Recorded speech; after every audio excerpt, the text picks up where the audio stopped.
Bismillahirrahmanirrahim.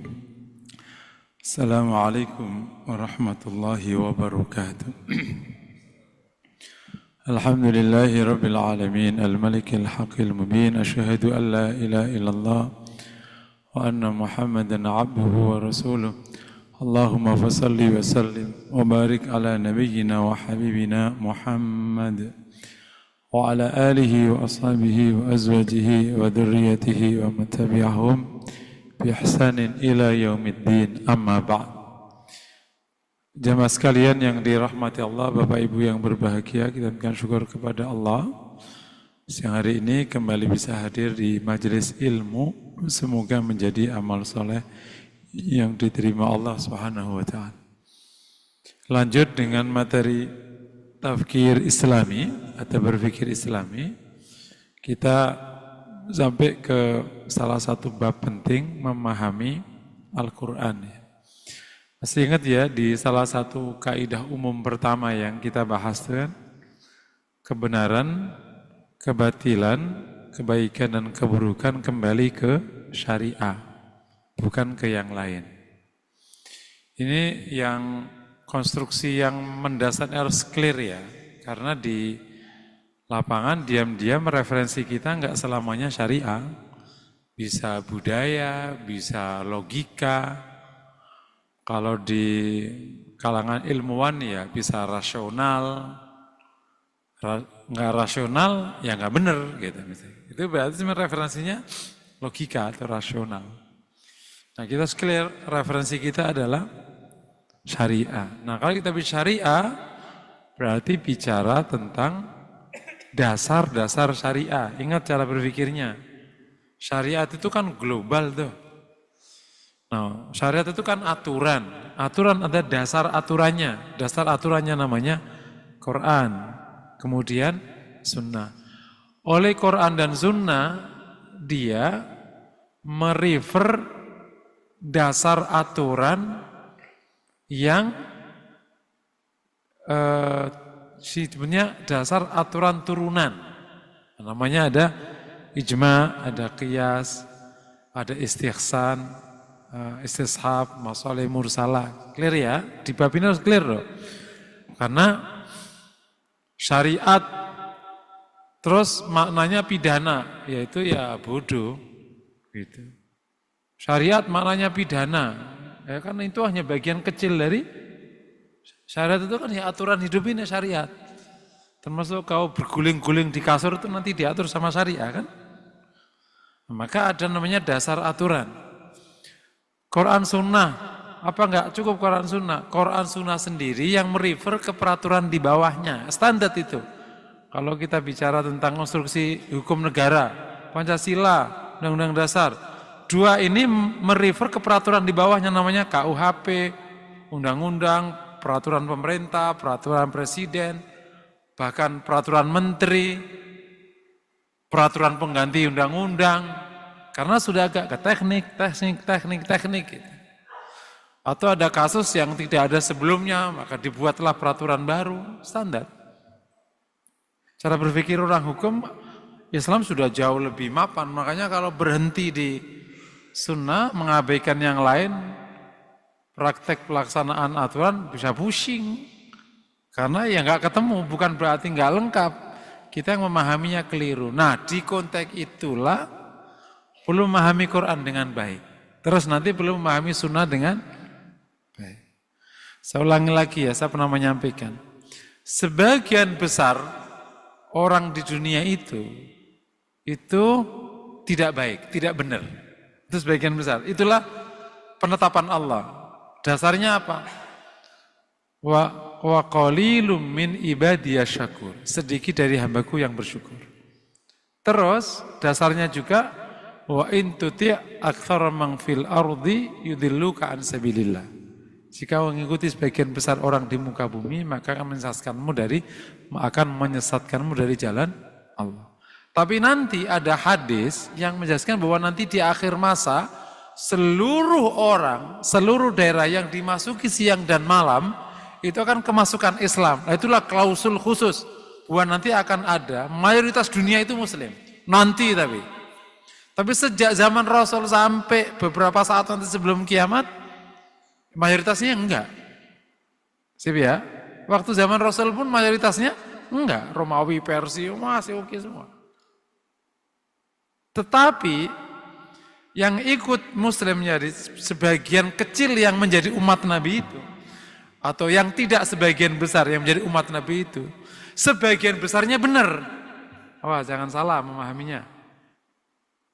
Kan ini umat manusia, sebagian besarnya enggak. Sebagiannya yang tidak besar itu menjadi umat Rasulullah atau menjadi Muslim. Nah, sebagian besar Muslim itu benar. Jangan diikuti pakai yang kemarin. Kenapa? Dalilnya mana? Dalilnya hadis Rasulullah. Alaikum bis sawadil a'dham. Kau ikuti kelompok besar. Paham? Jangan merasa benar kalau engkau sendirian. Jadi sebagian besar umat Rasulullah itu udah benar. Hadisnya alaikum bisawadil a'dham. Kau ikuti kelompok besar. Makanya disebut dengan ahlu sunnah wal jamaah. Jamaah nih yang paling banyak nih. Sip. Nah, orang yang nolak kias itu hampir nggak ada gitu loh. Cuman Ibnu Hazm sepanjang sejarah itu. Dan madhabnya sudah hilang. Karena pandangannya emang agak unik. Meskipun diterima orang nolak kias itu, tapi emang kan fatal. Bayangin ya, salah satu contohnya zaman dulu itu, kan ada hadis, idza walagha ina ahadimul kalb falyaksir sab'an ulahunna biturab. Fi riwayah ukhrahunna biturab. Fi riwayah kidahunna biturab. Kalau ada bencana dijelas sama anjing, maka basuhlah 7 kali sebagiannya, salah satunya atau pertamanya atau akhirnya menggunakan tanah. Kalau jilat mukamu, ya nggak usah disiram. Kan jilatnya yang bejana, yang kena hukum. Orang memahami kayak gini, itu namanya pegel apa enggak kira-kira? Ini kan nggak masuk di akal, ada orang bisa, lah kan teksnya bejana. Ya, kalau nggak bejana, kalau ngelihat mukamu gimana? Ya nggak usah disiram. Jadi kan pegel orang ketemu kayak begini enggak? Makanya akhirnya nggak ada yang mau ngikut cara berpikirnya itu. Karena dia itu bukan benar, itu tekstual namanya. Nah, memahami Quran ini sejak awal menjadi concern. Rasul sendiri, Quran itu kan gini ya, Quran itu kan teks. Ya, kalau untuk kita sekarang kan jadi teks ya. Waktu Rasul ya, Rasul mendapatkan wahyu, Rasul membunyikan ke sahabat. Jadi akhirnya jadi bunyi kan. Akhirnya para sahabat menerima pembacaan Quran dari Rasulullah. Sebagiannya ditulis. Kan berarti ada yang dibacakan sama Rasul, ada yang ditulis sama sahabat, akhirnya menjadi teks. Kan. Teks itu kan ketika disentuh oleh orang yang baca, lahir proses namanya pemahaman.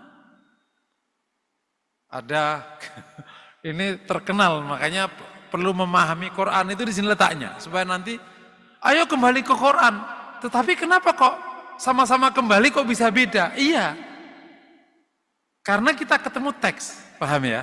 Sekarang ada tulisan di Saudi sebelum masuk toilet. Itu kan tulisan, mamnu'ud dukhul. Pasti dengar gak kalian tuh? Itu maknanya dilarang masuk. Kata dukhul kalau di bahasa Arab biasa kita di Timur Tengah, ya masuk biasa. Tapi dukhul di kalangan santri tradisional itu maknanya beda. Paham gak? Dukhul itu maknanya jima. Gitu. Begitu kiai masuk, kiai tradisional ini masuk ke toilet di Saudi, dukhul. Ini dilarang dukhul, dilarang jima. Dia kaget tertawa-tawa, loh kenapa di sini ada, jangan-jangan orang sering jima di dalam toilet apa gitu. Paham nggak? Mungkin atau jadi kata dukhul di kalangan santri maknanya itu jima. Tidak boleh dukhul, gitu, maknanya jima. Dukhul itu maknanya kan masuk ya, secara teks. Gitu. Kira-kira kalau ada orang kiai tradisional terus ke toilet, memahaminya mamnu'ud dukhul. Itu yang salah yang nulis atau yang salah yang memahami? Kita bisa mengatakan yaitu nasibmu salah paham, kan gitu kan. Yang nulis sih nggak keliru yang nulis. Tapi yang memahami itu dukhul jima juga nggak bisa disalahkan karena background dia dukhul itu maknanya jima. Itulah kira-kira yang akan terjadi di kalangan para ulama. Sehingga tidak benar salah. Emang nasib aja kamu nggak cocok pemahamannya gitu. Kalau kiai itu didebat, nggak bisa. Emang aku di pondok dukhul itu maknanya jima maknanya. Orang Saudi nggak menggunakan bahasa itu. Jima ya jima. Mau dukhul ya nggak boleh masuk gitu kan. Ya memang nggak boleh masuk ke toilet maksudnya. Itu contoh kecil saja membuat teks itu bisa dipahami beda dan fatal. Oleh karena itu dari awal Rasul itu memberikan perhatian memahami Quran ini sehingga keluarlah beberapa penjelasan atas ayat Quran oleh Rasulullah sendiri langsung. Nah, penjelasan Rasul terhadap Quran ini oleh para ulama, oleh para sahabat dikumpulin jadi namanya hadis tafsir. Yakni tafsir Rasul terhadap Al-Quran. Jadi ya. Rasul juga memberikan perhatian terhadap penjelasan Quran ini terutama kepada sejumlah sahabat yang memang punya perhatian besar terhadap Al-Quran. Sehingga akhirnya beberapa sahabat terkenal pemahaman terhadap Al-Quran ini karena dia memang dekat sama Rasulullah SAW. Salah satunya ponakannya sendiri atau sepupu namanya Ibnu Abbas. Sepupunya sendiri.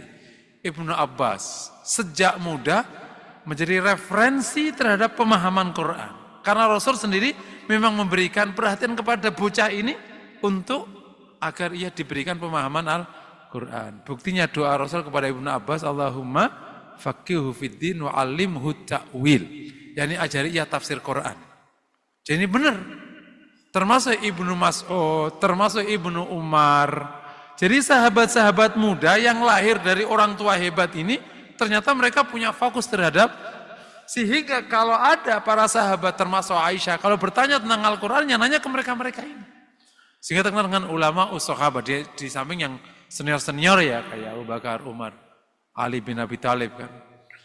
Orang yang memang dikasihkan oleh Allah ilmu yang luar biasa. Gitu.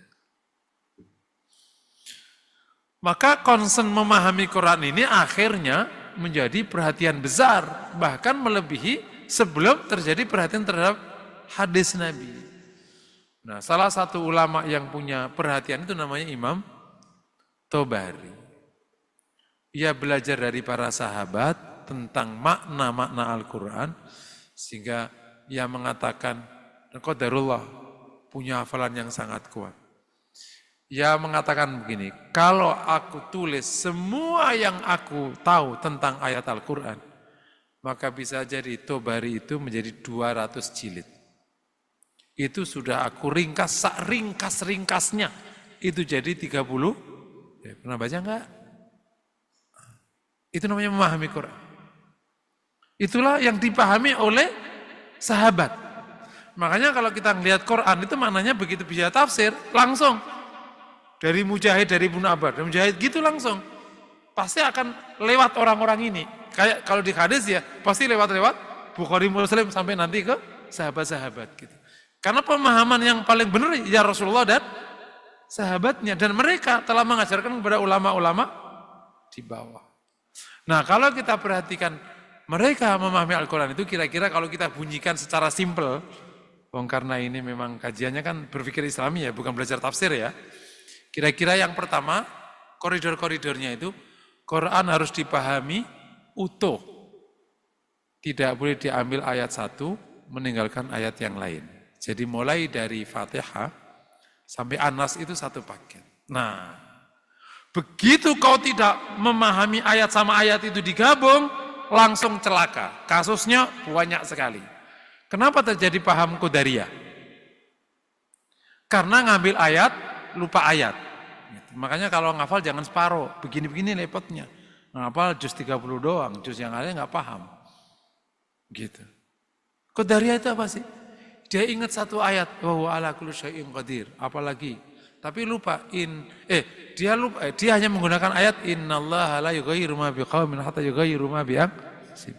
Ia hanya ayat lirrijali nasibum mimma iktasabu walin nisa'i nasibum mimma iktasabu. Dia lupa ma asaba min musibatin fil ardi wala fi anfusikum illa fi kitabin qabli an nabraha inna dzalika Allah yasir. Dia lupa ayat ini. Dipikir ayat ini itu hilang, itu gimana toh? Tidak ada yang menimpa kau di muka bumi juga menimpa dirimu kalian kecuali sudah Allah tetapkan di kitab sebelum Allah ciptakan kalian semua. Sudah Allah putuskan bahwa ada ayat itu, nanti digabung pemahamannya. Itulah sunnah wal jamaah. Gara-gara lupa ayat istilahnya, paham ya? Nih, kenapa terjadi paham Jabariyah? Karena ingat ayat ini, yang inallah itu nggak ingat ayat itu. Ingatnya, ma'asam sabatin fil ardi wala misalnya fi kitabin qabli an-nabruha. Sudah ditetapkan oleh Allah sebelum Allah menciptakan. Semua ini sudah Allah. Bahwa engkau nak kawin sama siapa, engkau nanti jabat engkau staf sepanjang masa, dia jabat terus sepanjang masa, habis itu di penjara. Allah sudah tetapkan semua. Makanya di ujung ayat itu menarik. Itu salah Al-Ahqaf kalau nggak salah ya, atau surat apa itu? Allah sebutkan setelah ayat itu, likaila ta'saw ala ma fatakum wala tafrahu bima atakum.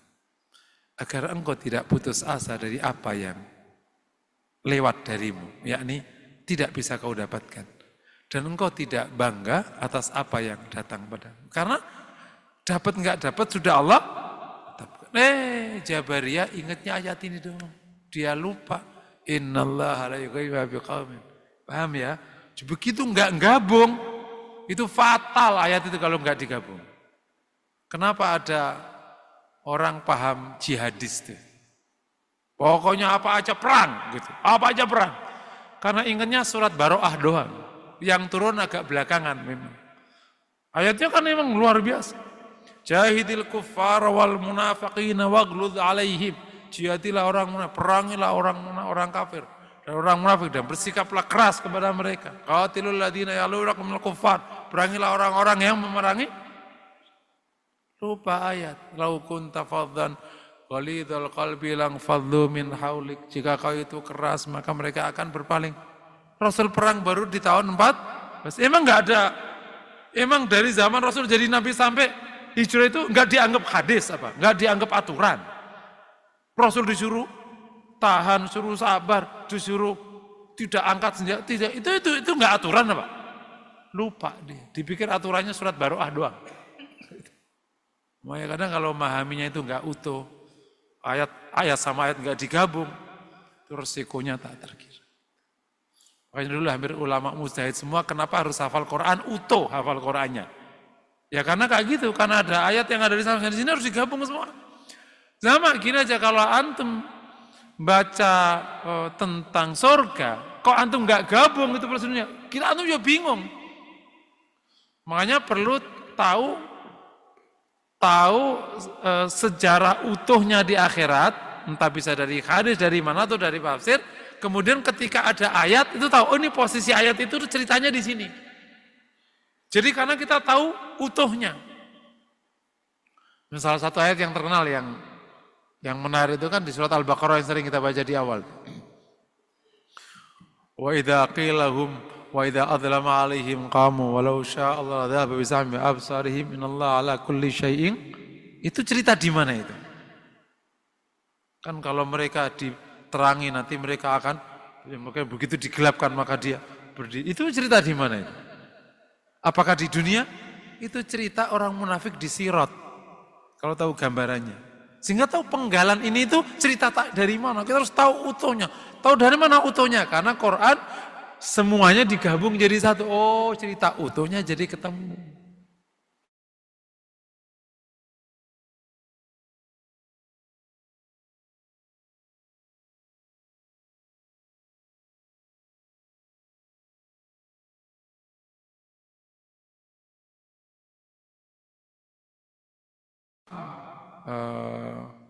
Apa? Kalau lupa ya.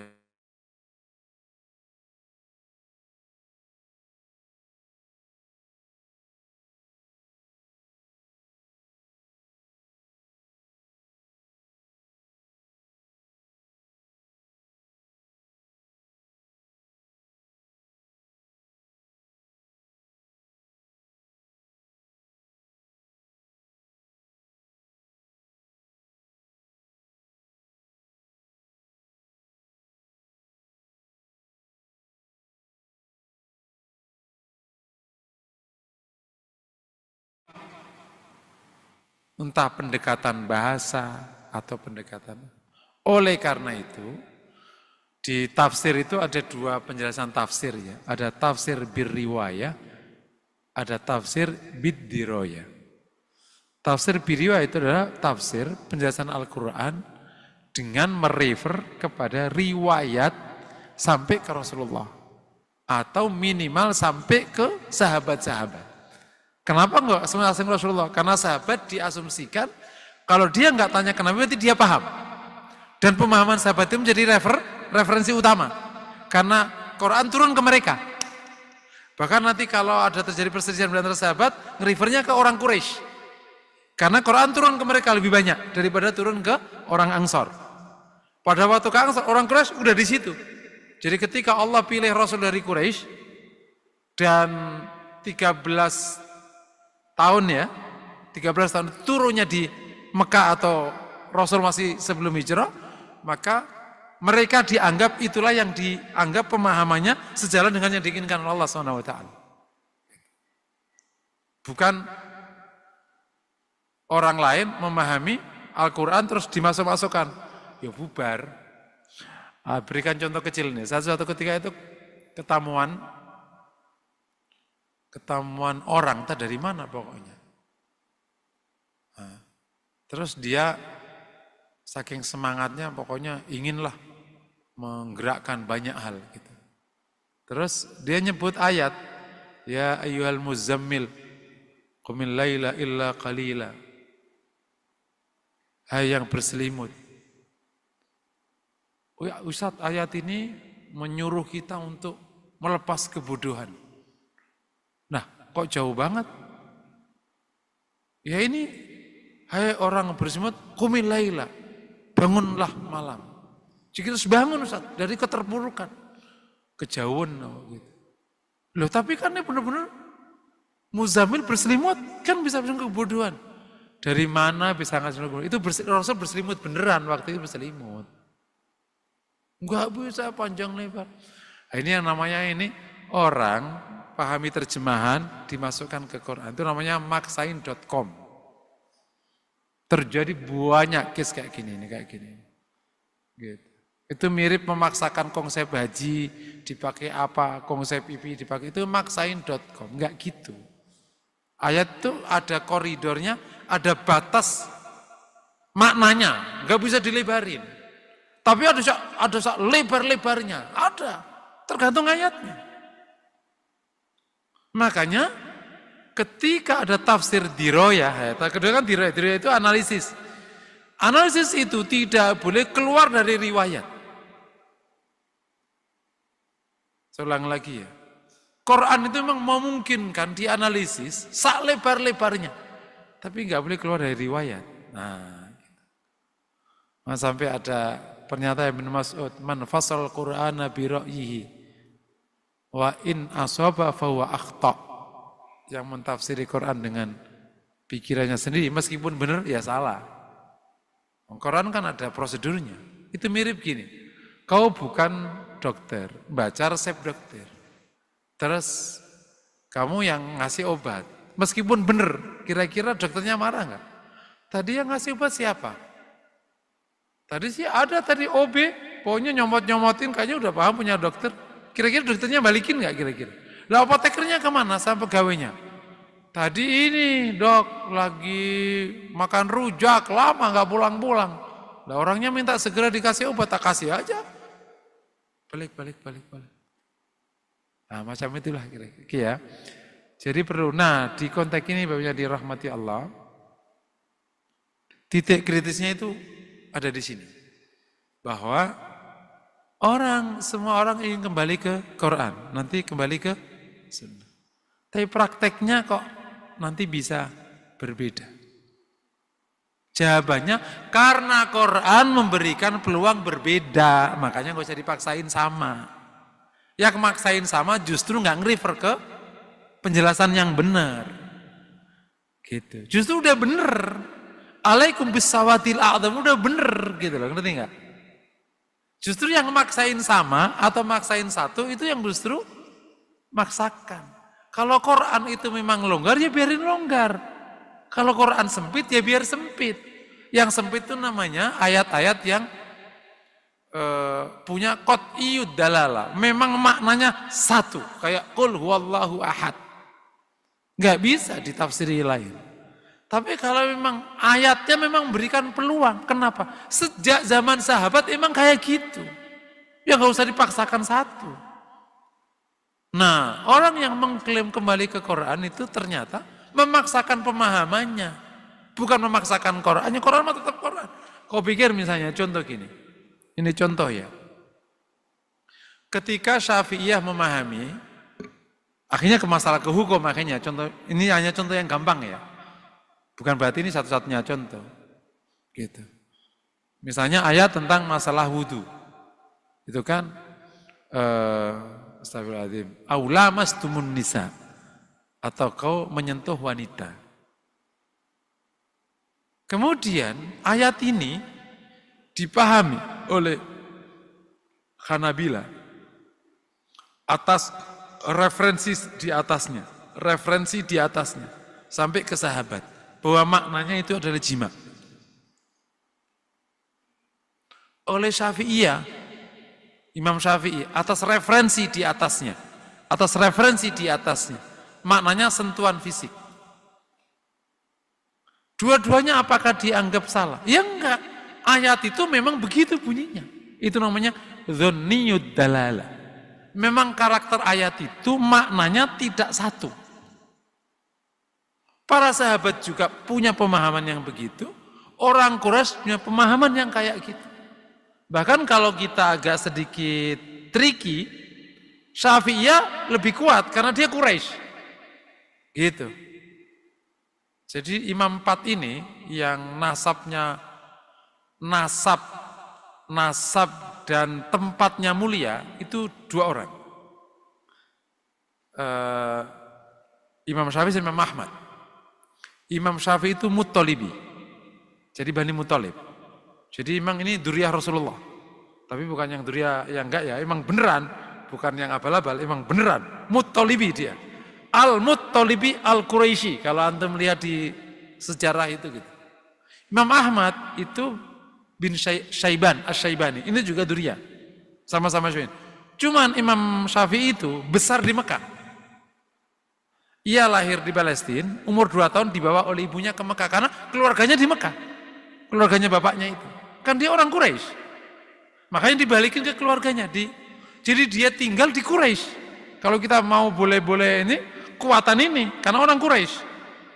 Tapi kan bukan Quraisy, gak Quraisy, ya udah ketemu dalil ya enggak. Nomor 2. Gitu. Imam Ahmad, duriyah, tapi Imam Ahmad itu tidak besar di Mekah. Gitu. Ya besarnya di Baghdad. Sudah beda.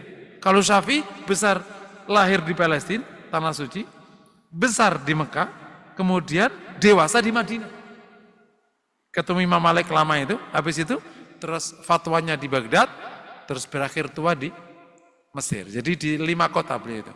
Palestina, Mekah, Madinah, Baghdad, Mesir.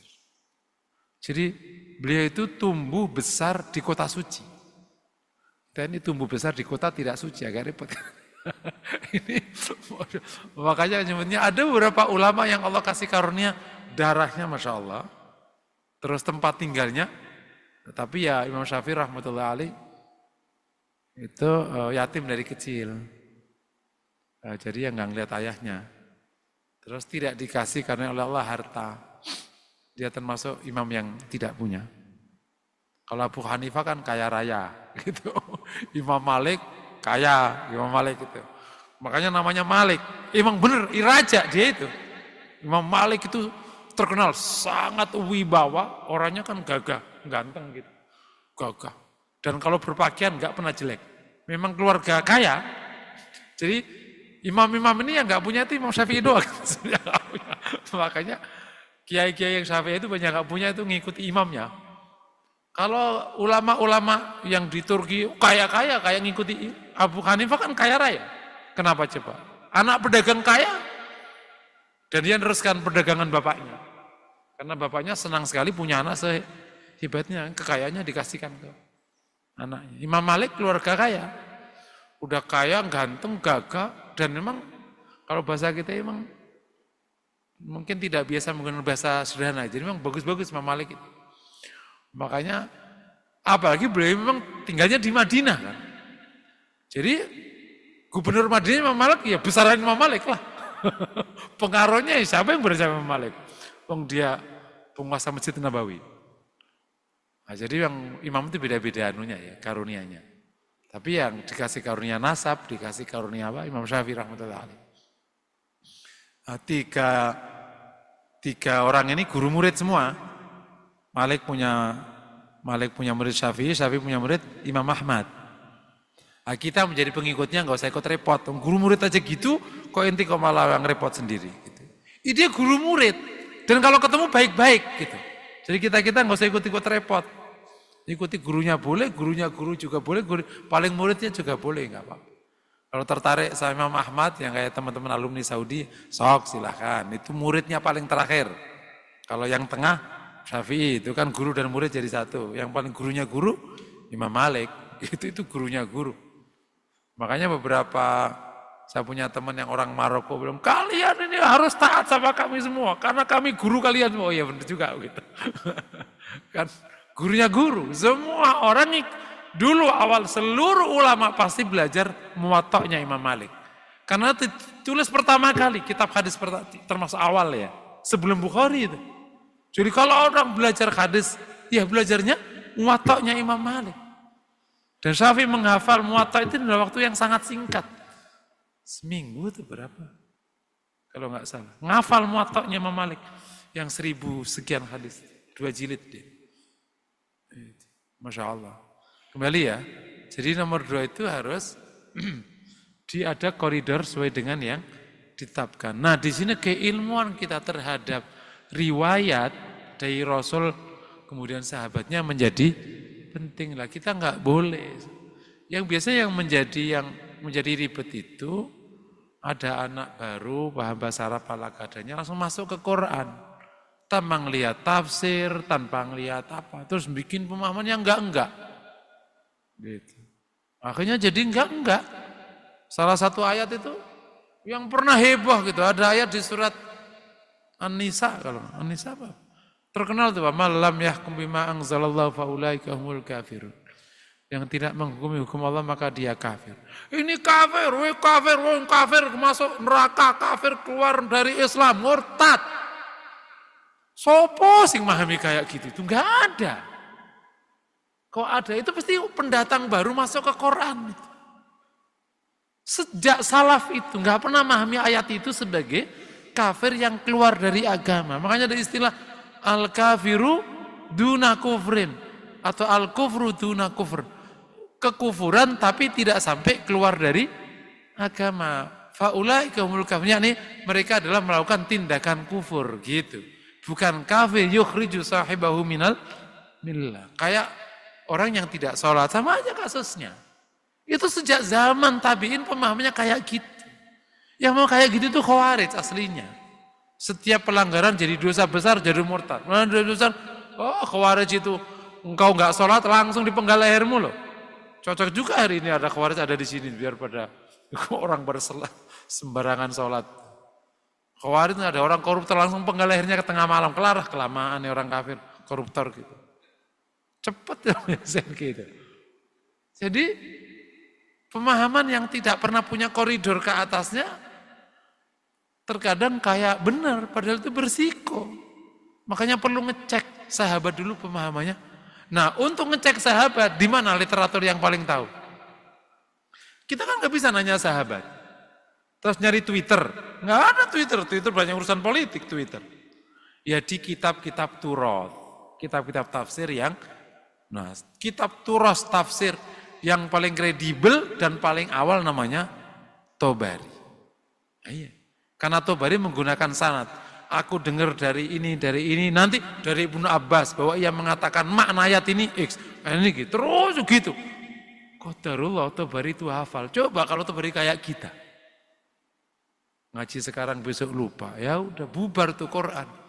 Jadi kalau kita itu kok lahir bukan di generasi salafus soleh, emang udah cocok karena kita agak pelaun. Ya kalau tabiin itu kualitas kecerdasan kayak kita itu agama bubar kali ya kira-kira ya. Bayangin, Tobari itu seluruh riwayat itu hafal-fal. Jadi antum bayangkan Tobari nulis itu, aku dengar baca mukadimahnya. Nulis itu bukan, kita kan nulis kan gini. Tulis gitu ya, zaman dulu. Kalau sekarang ya copy paste gitu, copy paste gitu kan. Dia nulis gini, itu dari hafalannya. Bayangin aja, Mas. Semua hafal. Masya Allah, Allah kasih karunia ulama-ulama ya. Makanya nggak gini-gini, pendapatnya nggak aneh-aneh. Yang aneh memang agak kurang hafalan biasanya. Yang hafal 1-2 biji itu biasanya agak aneh-aneh gitu.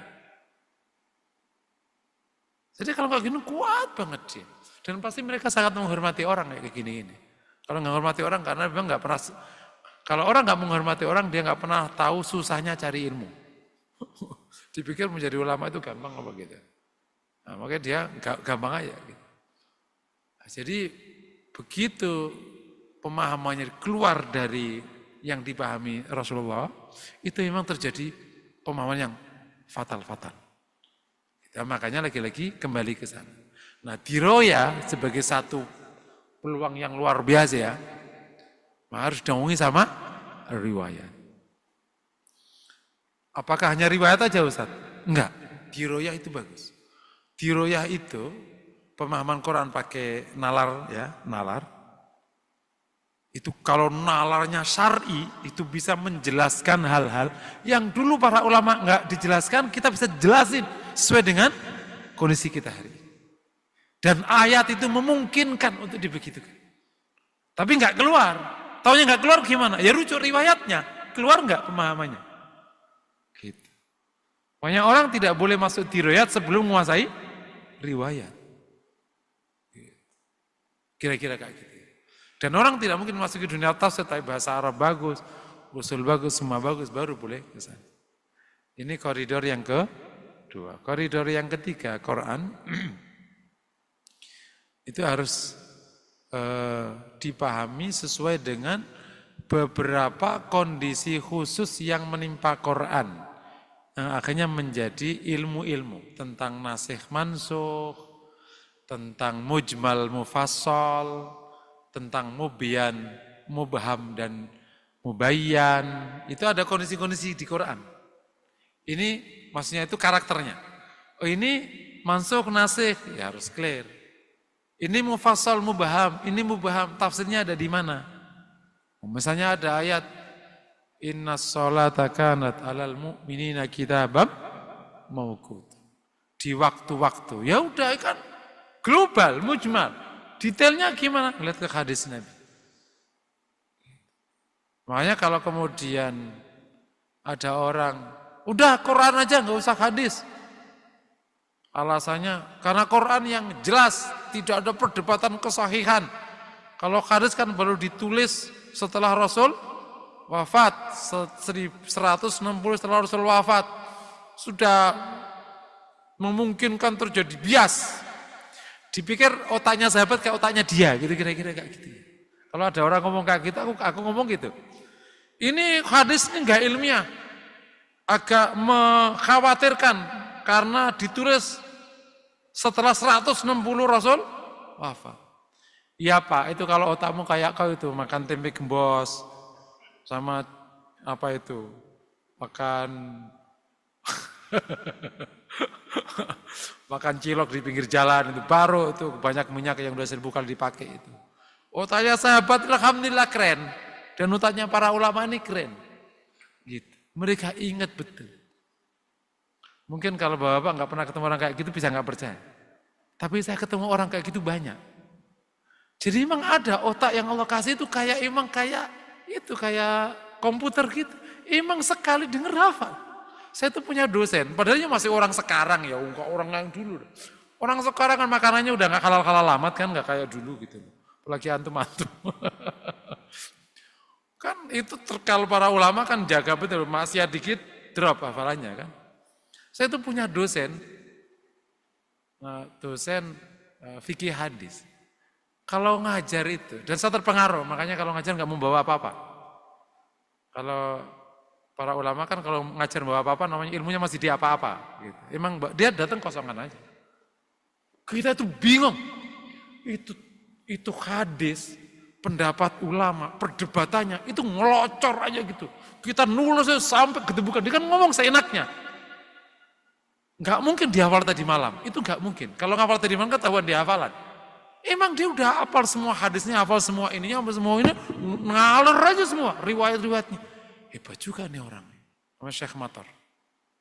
Kalau antum sekarang ada salah satu ulama ahli hadis yang orang Maroko, tapi karena saking alimnya mulai beredar sekarang di dunia. Syekh Sa'ad Al-Maliki atau, kalau lupa, aku udah lama nggak ikuti, saya dulu setiap malam ngikuti majelisnya. Kelihatannya udah mulai pindah, dia aslinya orang Maroko, hafal. Musnad Ahmad, Imam Bukhari, hafal.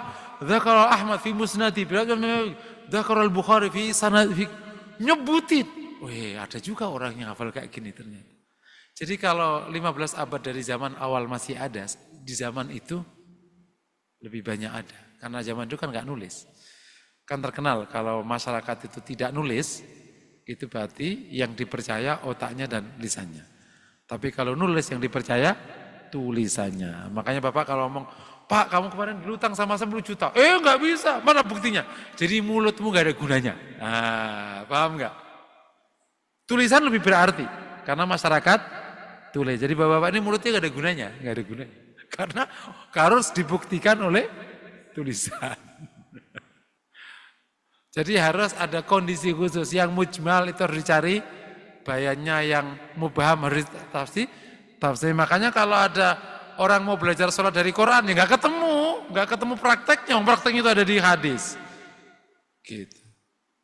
Dan macam-macam banyak kondisi khusus yang ada di Al-Quran, yang nanti harus ada perlakuan khusus. Nah, perlakuannya itulah nanti bisa ketemu di hadis, bisa ketemu di mana-mana. Namanya perlakuan. Kalau nggak begitu, bubar memahami Quran. Mungkin sampai di situ ya. Dan koridornya masih banyak, tapi salah satu buku yang mungkin jadi koridor itu Al-Itqan, punya Imam Nawawi. Tapi juga bisa baca buku secara umum, buku namanya Usul Tafsir dan Tafsir. Itu banyak bukunya, Usul Tafsir, siapapun penulisnya, itu standar. Itu koridor memahami Quran. Nah, bisa jadi kita sih jadi pusing. Tapi minimal kalau engkau memahami judul ini, engkau sudah punya frame. Kan aku kan ngajarin cara berpikir kan, bukan ngajari materi. Bahwa kalau ada orang menjelaskan Al-Quran, kau tahu frame-nya itu gini lah. Jadi kalau tiba-tiba ada orang langsung nyut masuk Quran, kita tanya, itu sudah di frame belum? Nah, paham nggak? Kok tiba-tiba dia memahami ayat langsung seenaknya gitu, itu masuk di frame apa enggak? Kalau nggak di frame ya udah nggak bisa. Itu sama-sama memahami teks tanpa frame, memahami teks yang nggak kena. Ya akhirnya malah kacau. Mungkin demikian. Wassalamualaikum warahmatullahi wabarakatuh.